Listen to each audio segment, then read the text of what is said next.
Conference کا مقصد یہ ہے کہ آپ کے ذریعے سارے پاکستانیوں کو بلکہ ساری دنیا کو بتا دے کہ 9 اپریل کو ہم جو ہے لیاقت باغ میں ہم ایک پرامن احتجاجی جلسہ کریں گے اور وہ ایک دن کی ایکٹیویٹی ہوگی. اور اس سلسلے میں کل سی ایم صاحب نے پشاور میں بھی سارے پی کے M P As M N A صاحبان کو بلایا تھا اور سب کو واضح کیے کہ آپ سب نے اس میں بھرپور طریقے سے اس پہ شرکت کرنی ہے اور بھرپور طریقے سے انشاءاللہ ہم اس پہ شرکت بھی کریں گے اور اس کو کامیاب بنانے گے. اسی سلسلے میں آج سی ایم صاحب نے پنجاب کے مختلف ریجن کی قیادت کے ساتھ بھی میٹنگ کی. پنجاب کے M P As M N As ہماری مشترکہ بھی آج میٹنگ ہو گئی اور سب کو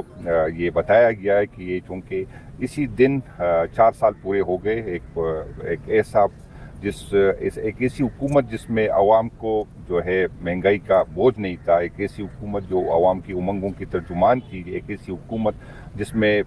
پاکستان خصوصاً پی کے اور فاٹا کے علاقوں میں امن تھا, اس کو ایک سازش کے تحت جو ہے اس کو گرایا گیا تھا. تو اسی مناسبت سے انشاءاللہ تعالی یہ ہمارا یہ جلسہ ہوگا اور ہم نے اس جلسے کے لیے جو ہے ایڈمنسٹریشن کو درخواست کی ہے اور ہم پرامن لوگ ہیں اور یہ ہماری آئینی اور قانونی حق ہے بنتا ہے کہ ہمیں پرامن جلسے کرنے کا اجازت دی جائے. اس طرح کی ایکٹیویٹی نہیں کرنے دیں گے تو میرا خیال ہے اس کی ہم مذمت بھی کرتے ہیں اور یہ غیر آئینی, غیر قانونی, غیر اخلاقی کام ہے. لیکن ہم نے فیصلہ کیا ہے کہ انشاءاللہ تعالی ہم جلسہ کریں گے اگر ہمیں اجازت ملے یا نہ ملے. لیکن جہاں سے جتنی بھی کارواں آئیں گے اور جہاں پہ وہ رکیں گے انشاءاللہ تعالی وہیں پر تو یہ ہم تو چاہتے ہیں کہ ایک ہی جگہ پہ یہ جلسہ ہو. لیکن اگر ایڈمنسٹریشن نے, حکومت وقت نے اور اداروں نے ہمیں مجبور کیا تو سارا پنجاب میں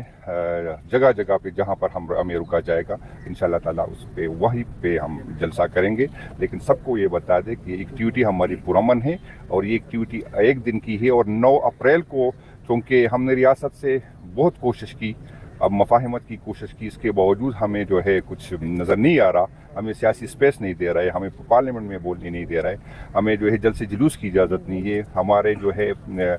کیسز خان صاحب کے نہیں سنے رہے, ہمیں انصاف نہیں ملتا, ہمیں عدالتوں سے ریلیف نہیں ملتا. اور دوسری طرف یہ جو مہنگائی کے حالات ملک کو جس طرف لے کے جا رہے تو ہمارے پاس آپشن ہی نہیں ہے. تو 9 اپریل کو انشاءاللہ تعالی ہم آئندے کے لاہ عمل کا جو ہے اس میں جلسہ اعلان بھی کریں گے. سیم صاحب